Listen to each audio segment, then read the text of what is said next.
do it. Hey everyone, welcome to A Little Bit of Woo Woo. I'm your host, Jill Thomas, and I managed to con Mara into doing another quick predictions video. This is being recorded on August 15th at 11:22 Pacific. So we're going to be talking about stuff that's happening in the very immediate future. Mara has her astrological chart going on. There's some stuff going on energetically that we've talked about in a longer video, but we're just going to give you some quick rapid fire. This is what's sort of going on in the next week or around the week. So tell us kind of when this energy is peaking. I think it's pretty much peaking on the 19th of August, which is our full moon in Aquarius with the sun in Leo. So that's all about consciousness around the collective, which is really up, as you might say, and consciousness around the individual, which is the Leo energy. And that's up too. The what's in it for me factor, or I'm afraid because XYZ is happening, or how can I use this energy to my advantage? All of those things are wrapped up in that. Love it. So basically, what's happening right now energetically, there's kind of a lot. It's kind of chaotic. What do you, and of course, this 8/19 is the first day of the Democratic National Convention. What do you expect? What kinds of things? And I know I hear a lot of expect the unexpected. Yes, obviously. But can you give us anything specific that you think could be something we could see on that in that day period around that time? You know, the word weird has had a new context recently. I think things are going to get really weird.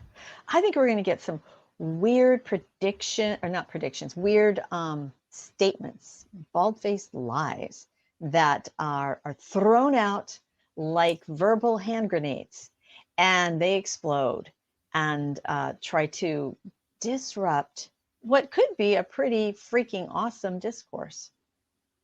Interesting. Okay. Yeah, that tracks. I love the verbal hand grenades. That's a great way of putting it. One thing I this isn't intuitive, is more my opinion. I do wish on a political level we would stop throwing names at each other and start actually talking about the issues. But what else could we kind of expect? Tell me about any sense of escalation in the war in the Middle East, or even, oh my goodness, wouldn't that be nice if there was peace? Anything like that? Any predictions around those? I would love there to be peace. I find it so frustrating that first, Israel's here and they're like, okay, we're ready to talk about ceasefire things. And Hamas is like, meh. And then the other way around. So do I see that conflict getting more resolved or hotter? I think it's going to get hotter. I think things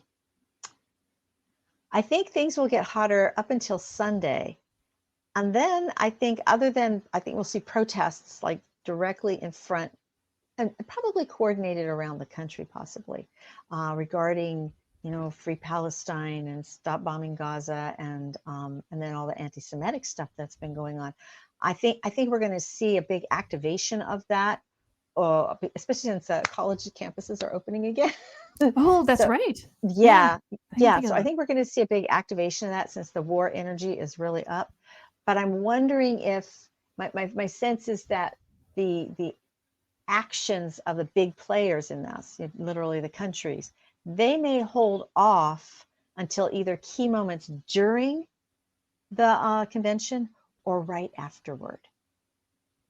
That's a really good point. I love what you say, because, and this is anecdotally, but observationally, I've noticed that politicians like to throw things out when they think other people aren't looking. So it's like, if a big bomb is going to be thrown, I would expect it to happen during the Olympics, or I would expect it to happen when this kind of an event is going on. And astrologically, would you say that supports, the convention being going on? Oof. So perhaps, possibly an escalation in conflict in Israel. What do you think about Ukraine? Definitely. I got chills when you said that. Jill, I'm really concerned about what's happening there, and the desperate measures that people might take. I would also like to say that, which will sound really weird because you and I have not talked about this, and I don't normally just blurt out an impression when it comes, but even as I got the chill, I also got a story from my guides that said, Mara, there's something going on underneath the surface between the leaders of our country and Russia right now. And I think, You know, the most important thing to peace, for a very important part of peace, is face saving. So Ooh, that's a good point. if some face saving machinations can happen, and I know Biden is kind of regarded as lame duck right now, but truly he's very powerful, and the spotlight's off him, so he can do all kinds of things, right? I think he's been working on something for a while, and I think that yeah, I think if God, can I say this? Is this too crazy? If Ukraine proves, hey, you know, we can go in there, we can start eating up your country. We're just going to go in and put our footprint in there. Ha, here we are. And they do it, and they have. Then the face saving could involve that, I think, currently 400 square mile patch of land. That could be really significant in negotiating a whole new status between those two countries, and therefore that would affect the United States. I personally don't tune into Ukraine very much because to me, that is one of the sadder stories. And obviously Israel is tough for me to tune into for the same reason. But I have always seen that Ukraine is going to be okay. I've tuned in particularly because of the nuclear facility that Chernobyl, which is part of, or what has been part of Ukraine's territory.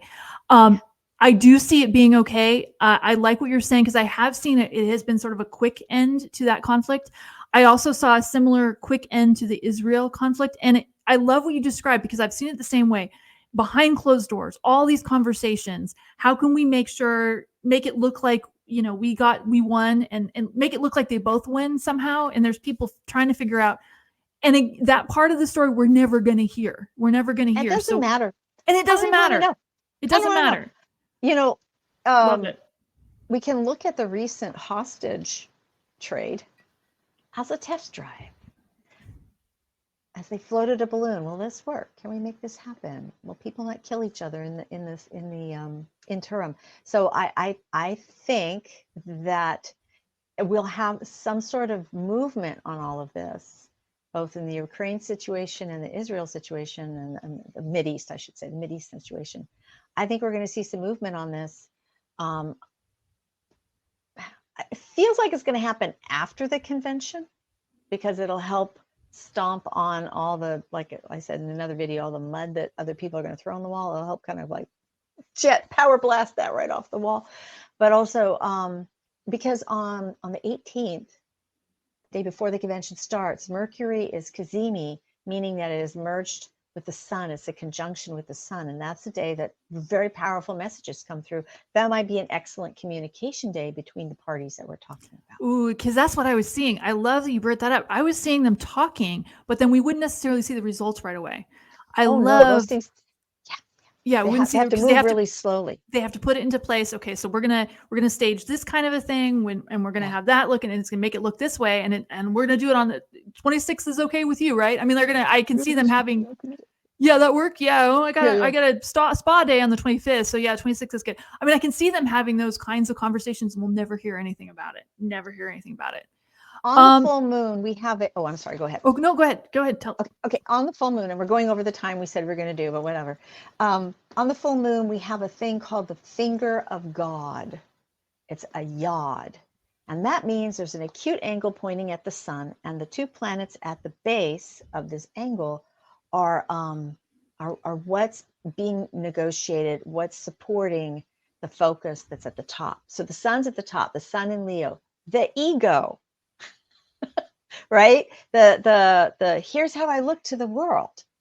You know, this could be like, I could tie it directly into what I just said about things happening in the background. So the face to everybody else, here's the sun shining bright 24/7. Here's me in my Leo glory, yay.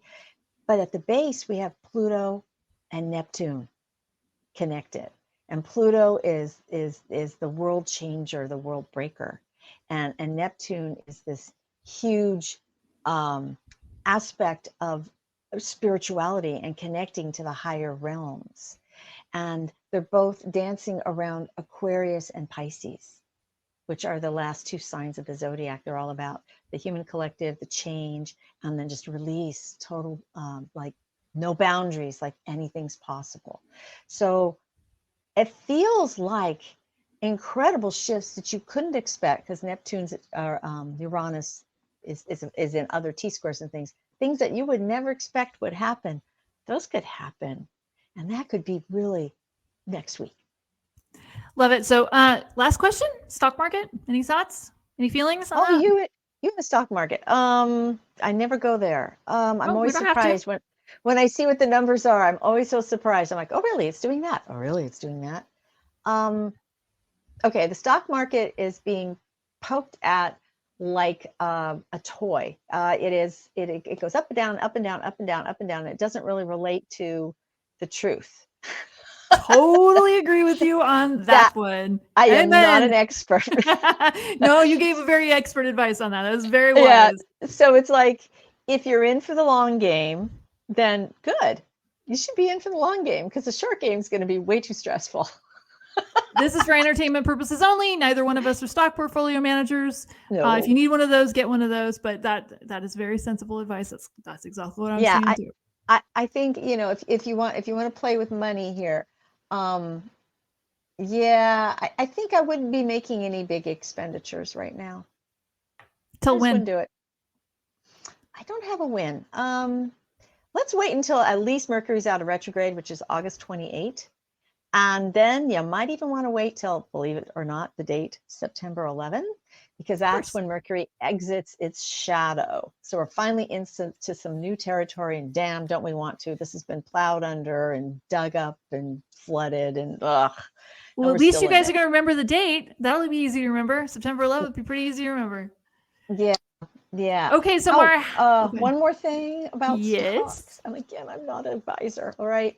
So entertainment purposes only. That's the disclaimer. There could be an unusual opportunity to buy a stock that you've been wanting because it weirdly goes down, but you know in your heart, oh, that thing's going to go back up. So there could be, if you watch things like that, there could be a golden moment in the next, I'm going to say, I'm just picking a number here because this is what's being shown to me, 10 days. I do not want to get into prognosticating over stock markets, but in the next 10 days, there could be a weird moment where stock you really like or been interested in goes down, and it's probably a good time to buy it. There you go. I would agree with that. It's probably true for a lot of stocks. So awesome, Mara. So how can they find you? Mara and I both do private readings. You can go to our websites and book. The link will be in the description. Tell them how they can find you. Well, I do readings and I do healing sessions. That's right. And I also do training. So I got all kinds of stuff I do. Go to maraclearspring.com. And if you click on start here, you'll see there's a page on healing, a page on training, a page on events. It's all split up so you can go where you need to go. maraclearspring.com. And then I'm on Facebook and Instagram, Mara Clearspring.